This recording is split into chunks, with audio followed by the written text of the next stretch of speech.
자, 그다음에 이제 요새 이제 가장 핫하게 또 떠오르는 이제 주제 중에 하나가 이제 현대차 정의선 회장이 얘기를 하셨던 그 UAM. 예. 그죠. 이제 도시명 항공 모빌리티라는 이제 약자로 불리고 있는데 이게 이제 흔히 말하는 뭐 플라잉카, 드론 택시 같은 개념이잖아요. 맞습니다. 예. 그래서 이게 이 모빌리티가 이제 지상뿐만 아니라 이제 이 항공 그쪽으로도 이제 우리 공중에서도 우리가 이제 택시를 어떻게 보면 이제 택시 대신 탈 수도 있는 거잖아요. 이제 그런 서비스들이 이제 시작이 될 텐데 이 UAM에 그 어떻게 보면 이것도 기존의 철강제를 쓰는 건지 아니면 이것도 굉장히 특수한 소재를 좀 쓸 것 같은데 어떤 좀 소재로 이걸 좀 만들려고 하는 거죠? 예.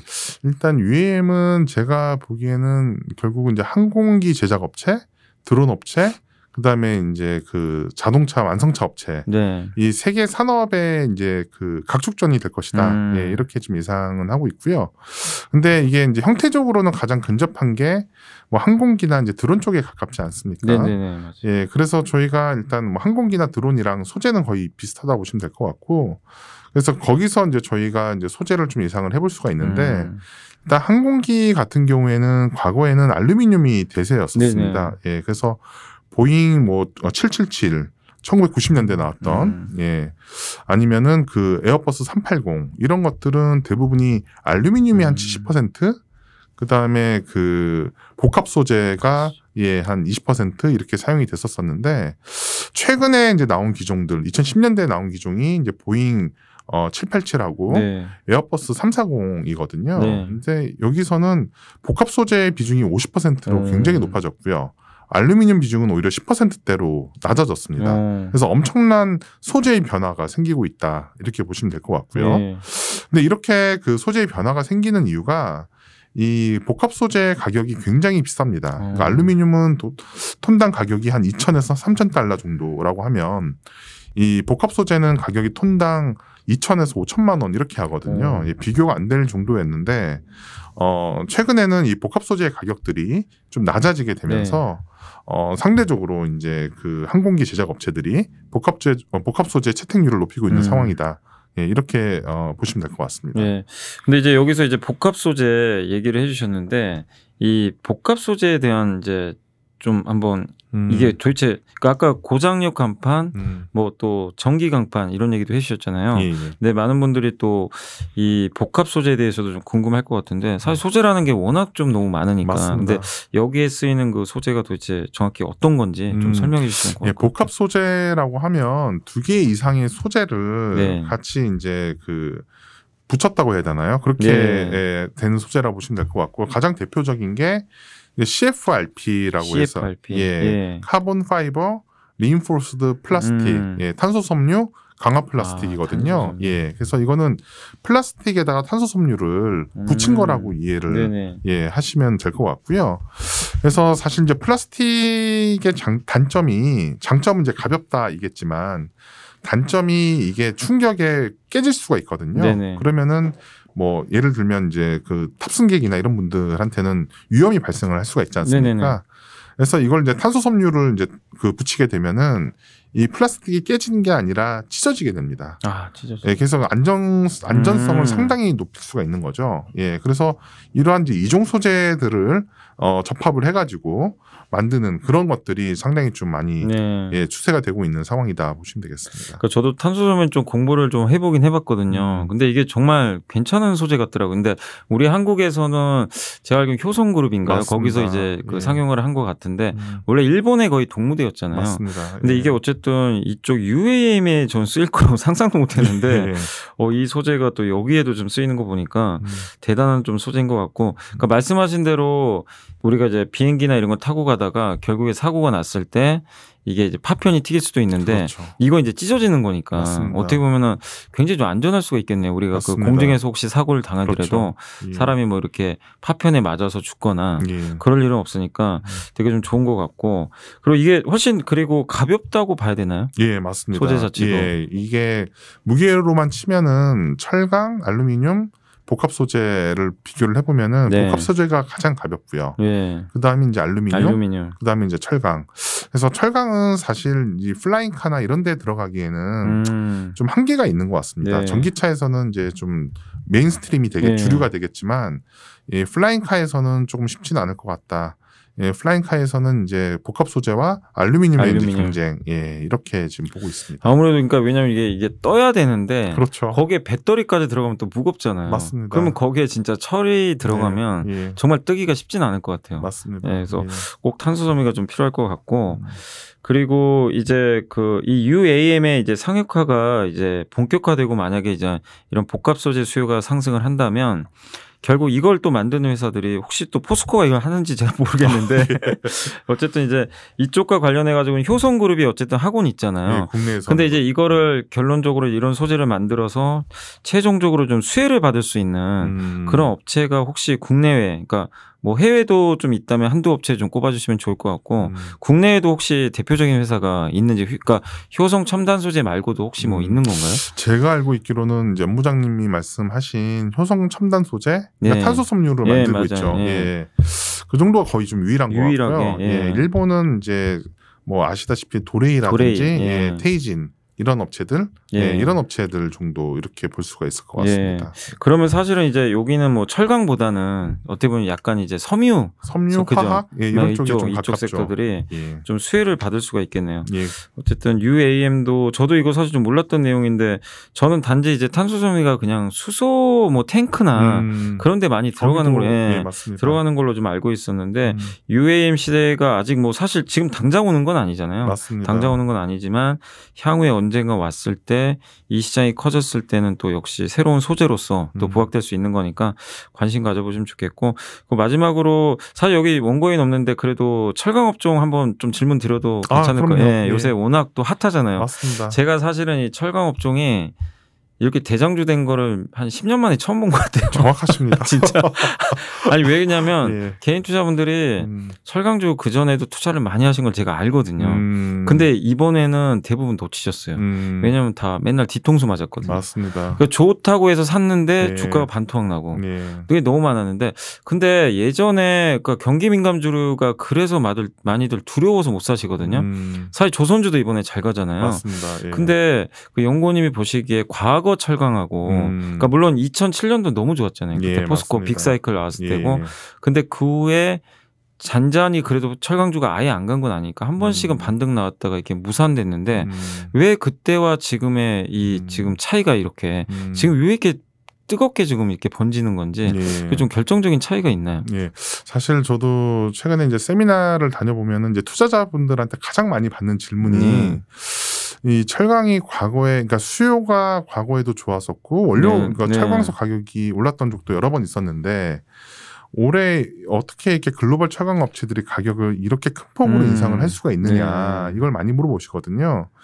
근데 그거는 이제 두 가지로 보시면 될 것 같아요. 첫 번째는 그 코비드 영향으로 작년에 워낙 글로벌 철강 수요가 위축이 됐었다가 중국 같은 경우에는 이제 뭐 작년 5월, 그다음에 그 서구 선진국이나 신흥국들이 작년 하반기부터 수요가 조금씩 나아지기 시작했었거든요. 그러다 보니까 이제 가격 인상이 좀 용이했던 측면이 한 가지고요. 두 번째가 이제 근본적인 이유라고 저는 판단을 하고 있는데, 사실 2010년부터 중국의 공급 과잉이 이제 본격화가 되었습니다. 그래서 이 중국어산 철강제의 특징이 이제 저가였거든요. 그래서 가격을 많이 교란을 시켰었는데 중국의 과잉 설비 규모가 2020년 기준으로 한 1억 톤대로 많이 축소가 됐습니다. 근데 이게 많았을 때는 3억 톤이 넘었었거든요. 그리고 2010년 이전에 이제 연부장님이 철강 시황 좋다고 말씀을 하셨는데 그때 중국의 과잉 설비가 2억 톤 정도 2억 됐었습니다. 예. 그때보다도 더 낮아진 거죠. 그래서 이 중국산의 저가 영향력이 많이 축소가 되다 보니까 이 중국 외 지역의 철강 업체들의 바게닝 파워가 이제 많이 회복이 되고 있는 거죠. 가격 협상력이. 그러면서 이제 철강 가격이 큰 폭으로 인상이 되고 있는 상황이고요. 그럼 향후에는 어떻게 될 것이냐? 향후에는 이제 탈탄소 이슈까지 저희가 고려를 해야 되거든요. 그래서 철강 업체들이 설비 증설을 하기가 굉장히 어려울 겁니다. 그리고 중국 같은 경우에는 중국도 마찬가지고요. 근데 수요는 이제 탈탄소 이슈랑 상관없이 연간 뭐 한 2, 3%씩 성장을 하겠죠. 그래서 타이트한 철강 수급은 상당 기간 저는 지속이 될 수 있다. 예, 이렇게 판단을 하고 있어서 철강주 같은 경우에는 좀 길게 보더라도 예, 괜찮은 투자처다 이렇게 판단을 하고 있습니다. 이 철강을 그러면 우리가 업종을 딱 볼 때 제가 이게 딱 이게 들어보니까 수요는 굉장히 좀 안정적인 것 같긴 한데 공급이 굉장히 좀 과잉이었다고 말씀하셨잖아요. 맞습니다. 그러면 어쨌든 볼 때는 그 중국에 그러니까 이번에도 제가 그때 기사 보니까 중국에서 뭐 감산한다는 얘기가 많이 나오더라고요.